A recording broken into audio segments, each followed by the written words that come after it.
ഇത് പറയുന്നത് ഈ കോഴിക്കോട് ജില്ലയിൽ ആദ്യം തോൽക്കുന്നത് അത് അദ്ദേഹം ആയിക്കോട്ടെ, അതിനെ കൊണ്ട് എനിക്ക് പ്രശ്നമൊന്നുമില്ല. ഇനി ജനങ്ങളിപ്പോൾ ഞാൻ തോൽക്കാനാണ് തീരുമാനമെടുക്കുന്നതെങ്കിൽ ഞാൻ ആ ജനവിധി അംഗീകരിക്കും. അല്ല, സാധ്യത അദ്ദേഹം പറഞ്ഞിട്ടുണ്ടല്ലേ, അത് നിങ്ങൾ സാധ്യതയായിട്ട് കണക്കിലെടുത്തോ.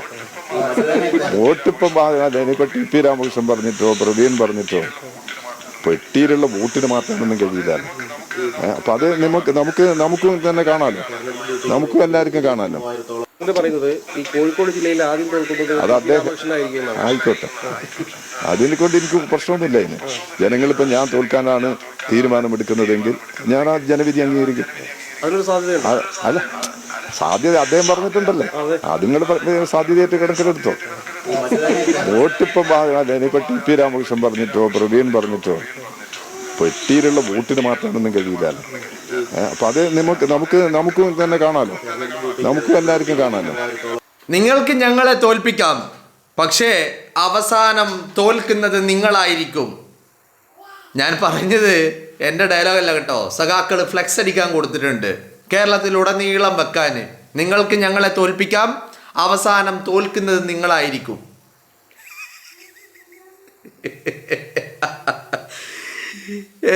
ഇതാണ് അവസ്ഥ. ഇപ്പോഴത്തെ അവസ്ഥ അതാ. തോറ്റ് തുന്നം പാറുമെന്നുള്ളത് സാക്ഷാൽ പിണറായി വിജയൻ പോലും ഉറപ്പിച്ചിരിക്കുന്നു. പിണറായി ഇറങ്ങുന്നതിന് മുമ്പ് ചില മുൻകരുതലുകൾ എടുക്കുകയാ. ഇപ്പോ ചില കൊള്ളകൾ പുറത്തു വരാതിരിക്കാൻ, ചില അഴിമതികൾ പുറത്തു വരാതിരിക്കാൻ വേണ്ടിയുള്ള പല ഫയലുകളും മുക്കിക്കൊണ്ടിരിക്കുകയാണ് പിണറായി വിജയൻ ഇപ്പോൾ അധികാരത്തിൽ ഇരുന്നു കൊണ്ട്. കാരണം ദിവസങ്ങൾ കൂടി ബാക്കിയുണ്ട് വിജയന്. ആ അധികാരം ഒഴിഞ്ഞിറങ്ങുന്നതിന് മുമ്പായിട്ട് സംരക്ഷിതമായിട്ട് സുരക്ഷിതമായിട്ട് ഇറങ്ങണം. അതിന് വേണ്ടിയിട്ട് ഫയലുകൾ ഓരോന്ന് എണ്ണിപ്പെറുക്കി എടുത്തിട്ട് കത്തിച്ച് കളയുകയാണ് ഇപ്പോൾ പിണറായി വിജയൻ ചെയ്തുകൊണ്ടിരിക്കുന്നത്. കോഴിക്കോട് ജില്ലയിൽ LDF കൺവീനർ ഈ തെരഞ്ഞെടുപ്പിൽ പേരാമ്പ്ര മണ്ഡലം വിട്ടിട്ട് എങ്ങോട്ടും പോയിട്ടില്ല. എന്താ കാര്യം? പെട്ടുപോയതാ. അവിടെ പെട്ടുപോയി. ഫാത്തിമ തെഹലിയ വന്നിറങ്ങിയതോടുകൂടി പെട്ടുപോയതാ. അവിടുന്ന് മാറാൻ പറ്റിയിട്ടില്ല. LDFന്റെ കൺവീനറാണ്. കേരളത്തിൽ 140 മണ്ഡലങ്ങളിലും എത്തേണ്ട വ്യക്തിയാ. പക്ഷേ 139 മണ്ഡലത്തിലേക്കും പോയിട്ടില്ല. ഇറങ്ങിയത് പേരാമ്പ്രയിൽ മാത്രം. വല്ലാത്ത പെട്ടത്. ഇപ്പൊ തെരഞ്ഞെടുപ്പ് പോളിംഗ് കഴിഞ്ഞപ്പോഴോ അതിനേക്കാൾ വലിയ പെട്ടല്. ജനം അങ്ങനെ ഒരു കരുതുന്നെങ്കിൽ, ഒരു ജനവിധിയാണെങ്കിൽ ഞാൻ അതിനെ അംഗീകരിക്കും. വേറെ വഴിയില്ല. കാരണം ഫാത്തിമ തെഹലിയ പേരാമ്പ്ര തൂക്കി. അത് തന്നെ എല്ലാ അർത്ഥത്തിലും പെട്ടുപോയി എന്നുള്ളതാണ് ടി.പി. രാമകൃഷ്ണൻ്റെ ഏറ്റവും വലിയ പ്രശ്നമെന്ന് പറയുന്നത്. പാണക്കാട് തങ്ങൾ മുസ്ലിം ലീഗിൻ്റെ സ്ഥാനാർത്ഥിയെ പ്രഖ്യാപിച്ചു. സ്ഥാനാർത്ഥികളെ 27 മണ്ഡലങ്ങളിലെയും സ്ഥാനാർത്ഥികളെ പ്രഖ്യാപിച്ചു. അതിൽ ആരും പ്രതീക്ഷിക്കാതെ പേരാമ്പ്രയിൽ ഫാത്തിമ തെഹലിയെയും പ്രഖ്യാപിച്ചു. ഫാത്തിമ തെഹലിയ പേരാമ്പ്രയിൽ വന്നിറങ്ങിയതിൽ പിന്നെ കണ്ട കാഴ്ചകളൊക്കെ ഇതുവരെ പേരാമ്പ്ര കാണാത്ത കാഴ്ചകളായിരുന്നു. ജനം എന്തോ ഒരു കാന്തിക ശക്തി അവിടെ ഉള്ളതുപോലെ ഫാത്തിമ തെഹലിയക്ക് പിന്നാലെ കൂടി ജനം. അത് വോട്ടായി മാറിയിട്ടുണ്ട്. അപ്പോഴാണ് സഖാക്കള് ഈ വടകരയിലെ 2024 തെരഞ്ഞെടുപ്പ്, വടകര എന്ന് പറഞ്ഞാൽ ഈ പേരാമ്പ്ര ഉൾപ്പെടുന്ന പ്രദേശമാണ്. ഇതേ സ്ഥലത്ത് കാഫിർ സ്ക്രീൻഷോട്ട് ഇറക്കിയ അതേ ആളുകൾ, റിബേഷ് രാമകൃഷ്ണന്റെ ആ നേതൃത്വത്തിലുള്ള ആളുകൾ പേരാമ്പ്രയിൽ കൗമിലെ കുട്ടി എന്ന് പറഞ്ഞുകൊണ്ട് വർഗീയ പ്രചരണവുമായിട്ട് ഇറങ്ങി. മനസ്സിലായില്ലേ? ഇതേ ടി.പി. രാമകൃഷ്ണന്റെ പ്രചരണത്തിന്റെ എല്ലാ ചുമതലയും ഈ കാഫിർ സ്ക്രീൻഷോട്ട് ഇറക്കിയ റിബേഷ് രാമകൃഷ്ണനായിരുന്നു. അപ്പോൾ അങ്ങനെ ഫാത്തിമ തെഹലിയക്കെതിരെ വേണ്ട വിധത്തിൽ ഇവർ വർഗീയത അങ്ങനെ വിളമ്പുകയായിരുന്നു പേരാമ്പ്രയുടെ മണ്ണിൽ. പേരാമ്പ്രയുടെ മണ്ണിൽ ഹൈന്ദവ വീടുകൾ കേന്ദ്രീകരിച്ച് കയറിയിറങ്ങി അവിടെ എന്തായിരുന്നു പ്രചരണം? എതിർ സ്ഥാനത്ത് UDFൻ്റെത് മുസ്ലിം സ്ഥാനാർത്ഥിയാണ്. ആ മുസ്ലിം സ്ഥാനാർത്ഥി വിജയിച്ച് വന്നു കഴിഞ്ഞാൽ പിന്നെ പേരാമ്പ്രയിൽ നമ്മൾ ഹിന്ദുക്കൾക്ക് ജീവിക്കാൻ പറ്റില്ല എന്നുള്ള പ്രചരണങ്ങൾ വരെ അടിച്ചിറക്കി. വീടുകൾ കേന്ദ്രീകരിച്ച് ഓരോ വീടുകൾ സന്ദർശിച്ച് ആ വീടുകളിൽ ഇത്തരത്തിൽ വിഷവിത്തുകൾ പാകുകയായിരുന്നു ഈ പറയുന്ന സഖാക്കൾ. കേരളത്തിൽ ഈ തെരഞ്ഞെടുപ്പിൽ BJP തെരഞ്ഞെടുപ്പിനെ നേരിടാൻ ഇറങ്ങിയത് വർഗീയതയുണ്ടായിരുന്നില്ല. മറിച്ച് BJPയുടെ മെയിൻ ഫോക്കസ് പണം നൽകി വോട്ട് പിടിക്കുക എന്നുള്ളതായിരുന്നു. എന്നാൽ BJPയുടെ വർഗീയതയുടെ ആയുധം അത് ഈ കേരളത്തിൻ്റെ വിവിധ മണ്ഡലങ്ങളിൽ 140 മണ്ഡലങ്ങൾ എന്ന് വേണമെങ്കിൽ നമുക്ക് പറയാം, ബഹുഭൂരിപക്ഷം മണ്ഡലങ്ങളിലും വർഗീയതയുടെ കാർഡിളക്കി ജനത്തെ വിഭജിച്ച് അതിലൂടെ നാട്ടു വോട്ടുണ്ടാക്കാൻ ശ്രമിച്ചത് അത്രയും CPM ആയിരുന്നു 2026 നിയമസഭാ തെരഞ്ഞെടുപ്പിൽ എന്നുള്ളതാണ് നമ്മൾ വളരെയധികം ശ്രദ്ധിക്കേണ്ട കാര്യം. മനസ്സിലായില്ലേ? ഇപ്പോഴാണ് നമുക്ക് മനസ്സിലാവുന്നത് എന്ത് 10 വർഷം കഴിഞ്ഞ 10 വർഷക്കാലം ശ്രീ എമ്മിൻ്റെ നേതൃത്വത്തിൽ CPMൻ്റെ കേഡർ പ്രവർത്തകർക്ക് എന്താണ് ക്ലാസ് എടുത്തുകൊണ്ടിരുന്നത്? ക്ലാസ് എടുക്കുന്നത് ആരാ? സഖാവാണോ? അല്ല. ഇവരുടെ താത്വിക ആചാര്യനാണോ? അല്ല.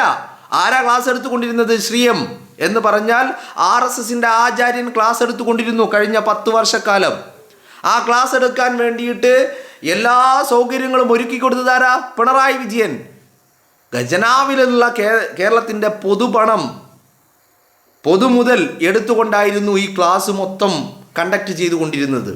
അപ്പോൾ ആ ശ്രീ എമ്മിൻ്റെ നേതൃത്വത്തിൽ നടന്ന ക്ലാസ് എന്തായിരുന്നു എന്നുള്ളത് നമുക്ക് ഈ തെരഞ്ഞെടുപ്പിലൂടെ മനസ്സിലായി. ഈ തെരഞ്ഞെടുപ്പിൽ ഇത്രയും കാലം ഇത്രയധികം വർഗീയത CPM പ്രചരിപ്പിച്ചിട്ടില്ല. വർഗീയതയുടെ കാർഡ് ഇറക്കിയിട്ടില്ല. മുമ്പ് ഇറക്കിയിട്ടുണ്ട്, അത് ചില മണ്ഡലങ്ങളിൽ മാത്രമായിരുന്നു.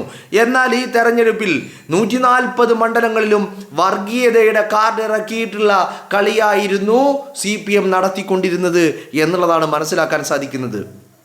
അവിടെ പേരാമ്പ്രയിൽ ഇവർക്ക് തെറ്റിപ്പോയി. പേരാമ്പ്രയിൽ അതേ വർഗീയതയുടെ കാർഡ് ഇറക്കി. 2024 ലോക്സഭാ തെരഞ്ഞെടുപ്പിൽ ഷാഫിക്കെതിരെ ഇറക്കിയ അതേ കാഫിർ സ്ക്രീൻഷോട്ടിൻ്റെ മറ്റൊരു പതിപ്പ്. അന്ന് സ്ക്രീൻഷോട്ട് ആയിരുന്നെങ്കിൽ ഇന്ന് അനൗൺസ്മെൻ്റ് ആയിരുന്നു. അന്ന് സ്ക്രീൻഷോട്ട് ആയിരുന്നെങ്കിൽ ഇന്ന് വീടുകൾ കയറിക്കൊണ്ട് വർഗീയത പ്രചരിപ്പിക്കുകയായിരുന്നു. അപ്പോൾ ആ വർഗീയതയുടെ കാർഡ് പേരാമ്പ്രയിൽ തിരിച്ചടിച്ചു. ഫാത്തിമ തെഹ്ലിയ വലിയ മുന്നേറ്റമുണ്ടാക്കി പേരാമ്പ്രയിൽ. ആ പേരാമ്പ്രയിൽ വലിയ പോളിംഗും നടന്നിട്ടുണ്ട്.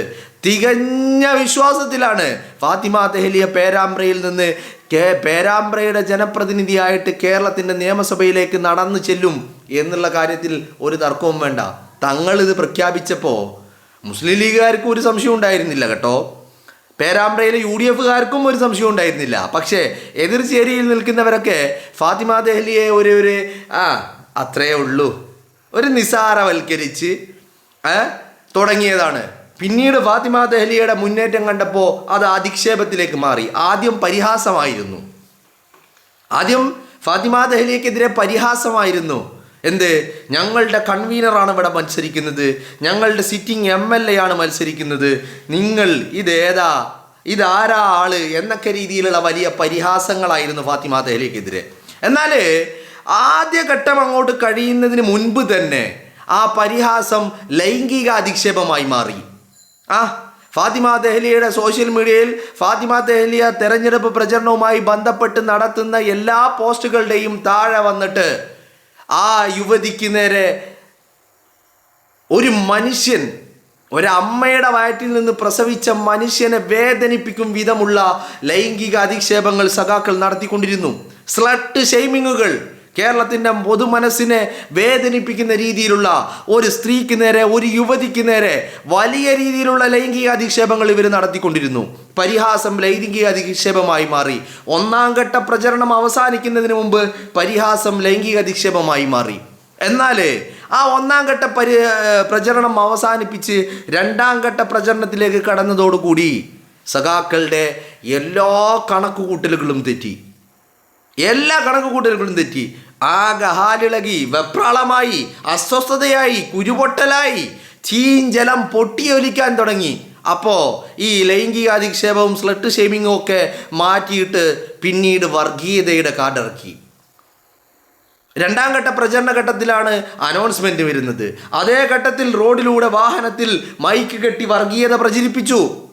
അതേസമയം അതിന് സമാന്തരമായി ഹൈന്ദവ വീടുകൾ കയറി ഇറങ്ങിക്കൊണ്ട് ഇത്തരത്തിൽ മുസ്ലിം സ്ഥാനാർത്ഥിയാണ്, വിജയിച്ച് കയറിയാൽ നമുക്കവിടെ ഈ പേരാമ്പ്രയിൽ ജീവിക്കാൻ പറ്റാതെയാവും എന്നുള്ള രീതിയിൽ പ്രചരണങ്ങൾ അഴിച്ചുവിട്ടു. എന്ന് പറഞ്ഞാൽ പരിഹാസം ലൈംഗിക അധിക്ഷേപമായി. ലൈംഗിക അധിക്ഷേപം പിന്നീട് അങ്ങോട്ട് വർഗീയതയായി മാറി. വർഗീയത ഉറഞ്ഞു തുള്ളുന്ന സഖാക്കളെയാണ് പിന്നീട് പേരാമ്പ്രയിൽ കണ്ടത്. പക്ഷേ ഫാത്തിമ തെഹ്ലിയയ്ക്ക് നേരെ നടന്ന ഈ ആക്രമണം, ഈ വേട്ടയാടൽ ജനം തിരിച്ചറിഞ്ഞു. പേരാമ്പ്രയിലെ ജനം തിരിച്ചറിഞ്ഞു. ആ തിരിച്ചറിവാണ് ഇത്രയും വലിയ ഒരു പോളിംഗിലേക്ക് എത്തിച്ചതും. ജനം തീരുമാനിച്ചു, ഈ വർഗീയത നമ്മുടെ നാട്ടിൽ വെച്ച് പുറപ്പിക്കേണ്ടതല്ല. ആ വർഗീയ കോമരങ്ങളെ ഈ നാട്ടിൽ നിന്ന് പിഴുതു മാറ്റണം. അവരത് തീരുമാനിച്ചിറങ്ങി. അങ്ങനെയാണ് പേരാമ്പ്രയിലെ പോളിംഗ് അത്രയും വലിയ ഒരു തീരുമാനമായിരുന്നു ജനത്തിൻ്റെത്. ആ തീരുമാനം ഓരോ സ്ഥലത്ത് ഓരോ കാരണങ്ങളായിരുന്നു. കേരളത്തിൽ ഉടനീളം പിണറായി വിജയനെ കസേരയിൽ നിന്ന് താഴെ ഇറക്കണമെന്നുള്ള ഒരു തീരുമാനമായിരുന്നെങ്കിൽ പേരാമ്പ്രയിൽ അതിൻ്റെ കൂടെ ഈ പറയുന്ന വർഗീയ കോമരങ്ങൾക്ക് ഈ നാട്ടിൽ സ്പേസ് ഇല്ല എന്നുള്ള ജനം തിരിച്ചറിഞ്ഞതിൻ്റെ ഒരു തരംഗം കൂടി പേരാമ്പ്രയിലുണ്ടായി. അതാണ് നമ്മൾ പോളിംഗിൽ കണ്ടത്. അപ്പം മെയ് 4 വോട്ടെണ്ണി കഴിയുമ്പോൾ മെയ് 4 സായാഹ്നത്തിൽ പേരാമ്പ്രയുടെ അന്തരീക്ഷത്തിൽ ഹരിത പതാകയും ത്രിവർണ പതാകയും ഒരുമിച്ച് പാറിപ്പറക്കും. ചെങ്കൊടി ഉണ്ടാവില്ല, ചെങ്കൊടി കാണാനുണ്ടാവില്ല. അതായി ഇപ്പോൾ സഖാക്കന്മാർ ഫ്ലെക്സ് ഒടിക്കാൻ തുടങ്ങിയത്. നിങ്ങൾക്ക് ഫ്ലെക്സിലെ വാചകമാണ് ഞാൻ പറഞ്ഞത്, നിങ്ങൾക്ക് ഞങ്ങളെ തോൽപ്പിക്കാം, പക്ഷേ അവസാനം തോൽക്കുന്നത് നിങ്ങളായിരിക്കും. ഒന്ന് പോടാ ഉണ്ണക്കന്മാരെ. ഇവരുടെയൊക്കെ വർത്താനം കേട്ടാൽ ഈ പിണറായി വിജയൻ അധികാരത്തിൽ വന്നപ്പോഴാണ് കേരളം ഉണ്ടായതെന്ന് പോലും നമ്മൾ ചിന്തിച്ചു പോകും. ഇതിനു മുമ്പും കേരളം ഉണ്ടായിട്ടുണ്ട്. ഈ ജനതക്കൊരു പ്രത്യേകത ഉണ്ട്. അവർ എല്ലാത്തിലും ഒന്നാമതാ. അതിൽ പ്രബുദ്ധതയിൽ, രാഷ്ട്രീയ ബോധത്തിൽ അവർ ഒന്നുകൂടി ഒന്നാമതാ. പിന്നെ ഈ ജനം കഷ്ടപ്പെട്ടുണ്ടാക്കിയത് അവരുടെ പ്രബുദ്ധത. അത് ഒരു സർക്കാരിൻ്റെയും, പിണറായി വിജയൻ്റെ എന്നല്ല, കേരളത്തിൽ ഭരിച്ച ഒരു സർക്കാരിൻ്റെയും ഔദാര്യമല്ല. ജനം സ്വയം ആർജിച്ച അവരുടെ അവകാശങ്ങൾ കൊണ്ടുപിടിക്കാനുള്ള അവരുടെ ആർജവത്തിൻ്റെ പേരാണ് കേരളം എന്ന് പറയുന്നത്. അത് പിണറായി വിജയൻ്റെ തറവാട് സ്വത്തോ അല്ലെങ്കിൽ പിണറായി വിജയൻ മഴുവെറിഞ്ഞുണ്ടാക്കിയതോ ഒന്നുമല്ല. മനസ്സിലായില്ലേ? ആ അഹങ്കാരത്തിൻ്റെയും ധാർഷ്ട്യത്തിൻ്റെയും ഒക്കെ കണക്ക് തീർക്കലാണ് ഏപ്രിൽ 9 ജനം തീർത്തത്. ഇനി നമുക്കറിയേണ്ടത് പേരാമ്പ്രയിലെ ഭൂരിപക്ഷം എത്രയാ, കേരളത്തിലെ UDFൻ്റെ സീറ്റുകൾ എത്രയാ. പിണറായി വിജയനെ താഴെ ഇറക്കിയിട്ട് മുഖ്യമന്ത്രി കസേരയിലേക്ക് വി ഡി സതീശൻ നടന്നു കയറാൻ പോകുന്ന, വി ഡി സതീശന് വേണ്ടി കൈ പൊന്തിക്കാൻ പോകുന്ന ആളുകളുടെ എണ്ണം എത്രയാ എന്നുള്ളതാണ് ഇനി നമുക്ക് നോക്കാനുള്ളത്. മനസ്സിലായില്ലേ? അതിനപ്പുറത്തേക്ക് തന്തയാവാൻ വന്നവനെയൊക്കെ ജനം അടിച്ച് മൂലക്കിരുത്തിയിരിക്കുന്നു എന്നുള്ളത് തന്നെയാണ് നമുക്ക് മനസ്സിലാക്കാൻ സാധിക്കുന്നത്. പേരാമ്പ്രയിൽ TP രാമകൃഷ്ണനും ബോധ്യങ്ങളൊക്കെ ഉണ്ട്. പിന്നെ ഒരു 4-ാം തീയതി വരെ തനിക്ക് വേണ്ടി പണിയെടുത്ത അടിമകൾക്ക് കുറച്ച് ദിവസം കൂടി അവർ സ്വപ്നം കണ്ടോട്ടെ എന്നാണ് TP രാമകൃഷ്ണനും കരുതുന്നത്. അല്ലാതെ TP രാമകൃഷ്ണന് ഇത് മനസ്സിലാകാഞ്ഞിട്ടൊന്നല്ല. തോൽവി TP രാമകൃഷ്ണൻ ഉറപ്പിച്ചിരിക്കുന്നു. അതാണ് ഇപ്പോൾ പറയുന്നത്. ജനം അങ്ങനെ ഒരു ജനവിധിയാണ് തനിക്ക് സമ്മാനിക്കുന്നതെങ്കിൽ താനത് അംഗീകരിക്കുമെന്ന് പറയാനുള്ള കാരണം. എന്തായാലും അംഗീകരിച്ചാൽ മതി. ഇവരുടെ കൂട്ടത്തിൽ ഒരുത്തനെങ്കിലും ഞാനത് അംഗീകരിക്കുമെന്ന് പറഞ്ഞല്ലോ. അല്ലാതെ കരച്ചിലുമായിട്ട് പൊട്ടിക്കരഞ്ഞുകൊണ്ട് കേരളത്തിൻ്റെ മുന്നിൽ ഇങ്ങനെ നടക്കാൻ TP രാമകൃഷ്ണൻ എന്തായാലും ഉണ്ടായില്ല. ആ മാന്യത TP രാമകൃഷ്ണൻ കാണിച്ചിട്ടുണ്ട് എന്നുള്ളതാണ് മനസ്സിലാക്കാൻ സാധിക്കുന്നത്.